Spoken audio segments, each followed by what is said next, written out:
नमस्कार, ABP news में आपका स्वागत है। आज मैं आपको एक ऐसे समाज सेवी और भारतीय जनता पार्टी के वरिष्ठ नेता की तस्वीर दिखाने जा रही हूं, जो किसी परिचय के मोहताज नहीं। भारतीय जनता पार्टी के युवा नेता किशन सैनी जी, मंडल अध्यक्ष ओबीसी मोर्चा बुराड़ी विधानसभा, जिन्होंने भारतीय जनता पार्टी के लिए अपना तन मन धन सब कुछ लगा दिया है। वह लगातार जनता की सेवा के लिए सदैव तैयार रहते हैं। विधानसभा के अंदर एक मिसाल कायम है। लगातार दिन रात जनता की सेवा करते हैं। जनता के बीच में रहकर उनके दुख दर्द को समझकर निस्वार्थ भाव से कार्य करते हैं। आप देख रहे हैं एबीपी न्यूज़। शाहिद वसीम खान के साथ, नई दिल्ली। दर्शकों, एबीपी का स्वागत है। इस वक्त मैं आपको सही तस्वीर दिखा रहा हूँ। उस वक्त नंबर 1 दिल्ली 36 से बुराड़ी विधानसभा से हमारे साथ मौजूद है भारतीय जनता पार्टी के युवा नेता, जिन्होंने भारतीय जनता पार्टी के लिए अपना तन मन धन सबको लगा दिया। हमारे साथ मौजूद हैं श्री किशन सैनी जी। किशन सैनी, सबसे पहले स्वागत आपका एबीपी न्यूज़ में। धन्यवाद सर। भारतीय जनता पार्टी के लिए आप जैसा चाहेंगे हम वैसा मतलब कुछ पूछना है, बताना है। हमारे नरेंद्र मोदी जी की अगुवाई में हमें एक छोटा सा पद मिला है, जिसके हम प्रतीक कार्यकर्ता बने हैं। सबसे पहले मेरे लाखों हजारों करोड़ों दर्शक देख रहे हैं, अपने बारे में एक बार परिचय दें। जिस तरीके से पार्टी ने आपको दायित्व दिया है, कारभार संभाला आपने, उसके बारे में बताएं। जी, मैं बताना चाहूँगा कि मैं श्री किशन सैनी और ओबीसी मोर्चा में अध्यक्ष अपना बुराड़ी विधानसभा और कादीपुर मंडल में जी, और मोदी जी के नेतृत्व में हमें कार्य करने का एक मौका मिला है, तो जिसको हम अपने तन मन धन से तहे दिल से बहुत बढ़िया कर रहे हैं। आज हम बात करेंगे बुराड़ी विधानसभा के जो विधायक हैं, उनके बारे में क्या कुछ कहना चाहेंगे आप? बुराड़ी विधानसभा, देखिए श्री संजीव झा हैं, हमारे विधायक हैं जी, लेकिन काम करने में अब उन्हें 11-12 साल हो गए हैं, लेकिन वो असमर्थ हो पा रहे हैं। अब की बार आप देखोगे, जहाँ पे भी जाओगे, बुराड़ी में जाओ, नत्थुपुरा जाओ, कादीपुर जाओ, नंगली जाओ, मुखमेलपुर जाओ, मतलब जो भी इनका भलसुआ जाओ, जो भी इनका विधानसभा में एरिया आता है, हर जगह खड्डे हैं, कूड़ा है, करकट है। मतलब काम करते हैं, लेकिन वो काम प्रॉपर तरीके से हो नहीं पाता। जी, मैं सबसे पहले आपसे सवाल करूंगा।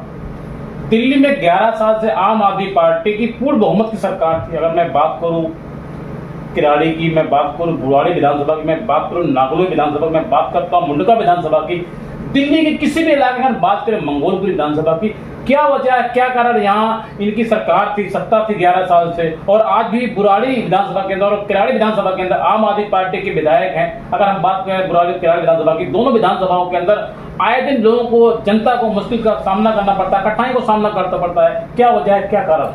वजह यह है, देखिए मैं आपको एक बात बताना चाहूंगा कि बुराड़ी विधानसभा में लास्ट टाइम भी हमारा बीजेपी का सिंबल नहीं मिल पाया, बीजेपी का कैंडिडेट नहीं हो पाया, क्योंकि वो अपना जेडीयू से थे शैलेंद्र कुमार, और यही कारण है कि बुराड़ी में दोबारा से संजीव झा है। अगर यही कैंडिडेट हमारा अपना पार्टी का होता तो आज संजीव झा को हम उखाड़ पाएंगे, क्योंकि पिछले इलेक्शन में जो मार्जिन 1 लाख का था, अब की बार केवल 20,000 का रहा। अच्छा, लेकिन वो कमी यही रही कि बीजेपी का सिंबल नहीं था, और उनकी मतलब भागीदारी से, मतलब शैलेंद्र कुमार जी टिकट लेके आए जेडीयू से, और जनता ने उनको नकार दिया। श्री किशन सैनी जी, में लाखों हजारों करोड़ों दर्शक देख रहे हैं। जिस तरीके हमने अपने चैनल माध्यम बुराड़ी विधानसभा के अंदर आप सर्वे किया, जिस तरीके से आपने पार्टी के लिए अपना तन मन धन सब कुछ लगाया, किस तरीके से जनता के दिल में जगह बनाया आपने?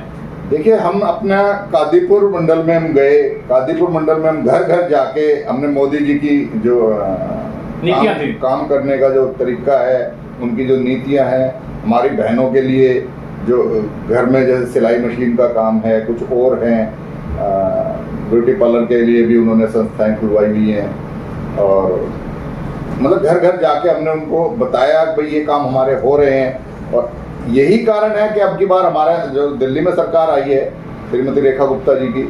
मेरा आपसे कुछ खास सवाल, मैं आपसे कुछ खास सवाल पर चर्चा करूंगा। क्या कुछ कहना चाहिए? देखो, 2 बजे रात को सड़क पर होती है, रोड पर होती है। अगर हम बात करें तो एक विधायक, एक निगम पार्षद जो अपने इलाके में लगातार सर्वे नहीं कर पाता, एक मुख्यमंत्री होने के नाते फिर भी जहां आप देखोगे, जहां दिल्ली की मुख्यमंत्री रेखा गुप्ता जी हाजिर होती है। मैं सबसे पहले तो एक बात बोलना चाहूंगा कि अभी 1 साल के करीब हुआ है अपना दिल्ली को बीजेपी की सरकार मिली है, और उसमें बुराड़ी विधानसभा में श्रीमती रेखा गुप्ता जी है, 2 बार सर्वे पे आ चुकी हैं जी। और 11-12 साल में अरविंद केजरीवाल सिर्फ 1 बार आए थे, वो भी इलेक्शन के दौर में अपना जनसभा को संबोधित करने के लिए। सीधे से सवाल आपका कहने का कि वोट के लिए आए थे, ना कि जनता के हित के लिए। और अब हमारी श्रीमती रेखा गुप्ता जी जो हैं सीएम हैं और हमारे बुराड़ी विधानसभा में उन्होंने 2 बार सर्वे किया है। अभी जैसे आपने देखा कि पुस्ते पे जमुना नदी चढ़ी हुई है, बाढ़ की संभावना है, उसको देखते हुए भी उधर परवेश वर्मा जी हमारे लगे हुए हैं अपनी पूरी टीम को लेके, अपना PWD को लेके। भाई जहाँ पे भी वो है, और रात देख रहे नहीं है, दिन देख रहे नहीं है, मतलब वो सारी टीम के साथ है ना लगे हुए हैं, कार्यकर्ताओं के साथ हैं, हर किसी के साथ। भारतीय जनता पार्टी की सर्वश्रेष्ठ मुख्यमंत्री रेखा गुप्ता जी ने लगभग मैं बात को 51,000 करोड़ रुपए पंजाब सरकार को दिया बाढ़ पीड़ितों के निपटने के लिए, क्या कुछ कहना चाहेंगे? देखिए वहाँ पे पंजाब में भी आपने देखा होगा कि आम आदमी सरकार है और वो नाकाम हो गई है। अब हमारा दिल्ली गवर्नमेंट में बीजेपी की सरकार है। अभी खुद मोदी जी जैसे बाहर से आते उन्होंने उनके सीएम से, पंजाब के सीएम से वहाँ के बारे में जायजा लिया, उनसे पूछा, उनको हर तरीके की मदद देने की बात कही है। उसमें हमारी रेखा गुप्ता जी ने भी इतना दान दिया है और अपनी पूरी टीम में जो भी जिसपे जो बन पा रहा है पंजाब के लिए वो अपने दिल से करे हुए हैं। श्री किशन सैनी जी, मेरा आपसे पहला और आखिरी सवाल, जिस तरीके से बिहार चुनाव में गर्मा गर्मी चल रही है, जिस तरीके से आरोप पत्र लगाए जा रहे हैं दूसरे पर, जिस तरीके से देश के प्रधानमंत्री नरेंद्र मोदी जी के मां को अभद्र भाषा का प्रयोग किया गया, क्या एक बहुत निंदनीय नहीं है? एक प्रधानमंत्री की किसी की मां हो, देखो मां तो मां है, चाहे वो मेरी मां है, प्रधानमंत्री जी की मां है या किसी की भी मां है जी। एक मां की अभद्र भाषा प्रयोग करने में मतलब जो उन्होंने वहां पे किया है वो बिल्कुल दंडनीय है। राहुल गांधी को इस विषय पे माफी मांगनी चाहिए थी जो उन्होंने अभी तक मांगी नहीं है।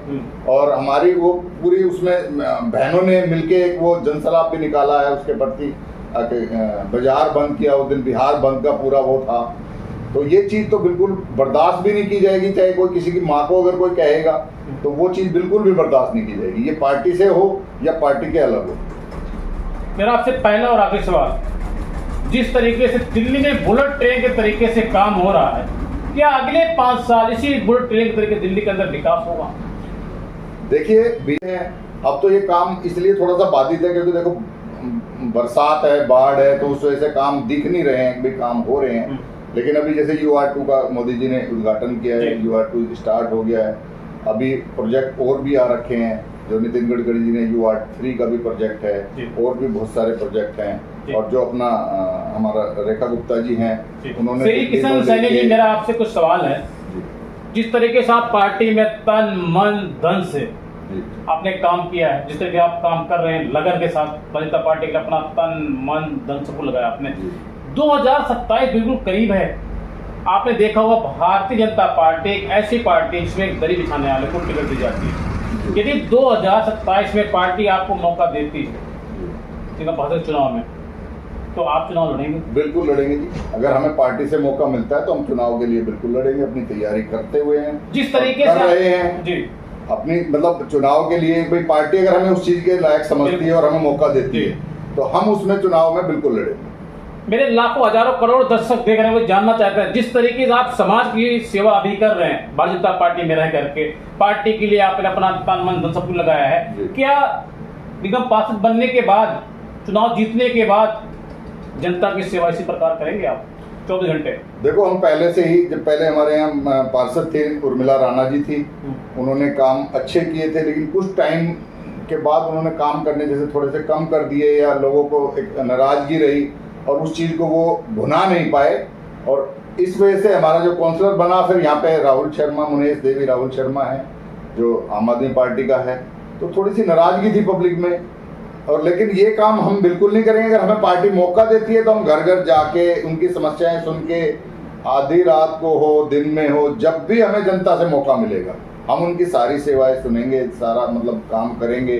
और ऊपर से भी कोशिश करेंगे, जैसे अभी हमारे अपना MP हैं हमारे मनोज तिवारी जी हैं, हमने उनके इलेक्शन में भी पूरा तन मन धन से काम किया। और देखो पूरी 10 विधानसभा में से 70,000 वोटों से पूरा बुराड़ी विधानसभा से जीत के गए जी। हैं, जबकि 1,38,000 टोटल मिली जी। थी। तो 9 विधानसभा में इतनी वोट से नहीं जीता जितना बुराड़ी विधानसभा से जीता। मेरे लाखों हजारों करोड़ दर्शक देख रहे हैं, बिहार चुनाव पे क्या कहना चाहेंगे आप, क्या संदेश देना चाहेंगे देशवासियों को? देखो, अब की बार हमें पूरा उम्मीद है कि बिहार में अब की बार बीजेपी की पूर्णतः बहुमत सरकार आएगी, क्योंकि आपने देखा होगा कि 2020 में भी सबसे ज़्यादा सीटें अपनी बीजेपी की थी। और अब की बार तो ये है कि जैसे अपने कार्यकर्ता हैं, प्रधानमंत्री जी हैं और सभी जो बड़े उच्च अधिकारी हैं हमारे, वो बिहार में पूरे अपना लगे हुए हैं। तो मैं उम्मीद करता हूँ कि बिहार में हमारी पूर्णतः बहुमत सरकार आएगी। ठीक है, समय देने के लिए बहुत धन्यवाद। Thank you. तो दर्शकों, इस वक्त मैं आपको से तस्वीर दिखा रहा हूँ, हमारे साथ मौजूद थे बुराड़ी विधानसभा से भाजपा पार्टी के ओबीसी मोर्चा के जिला अध्यक्ष श्री किशन सैनी जी, जिन्होंने भाजपा पार्टी के लिए अपना तन मन धन सब कुछ लगा दिया। इन्होंने कहा यदि पार्टी ने मौका देते 2027 चुनाव लड़ने के लिए, तो जिस तरीके से पार्टी की अभी सेवा कर रहे हैं, ठीक उसी तरीके से 24 घंटा जनता की सेवा के लिए तैयार रहेंगे। आप देख रहे हैं एबीपी न्यूज। नमस्कार।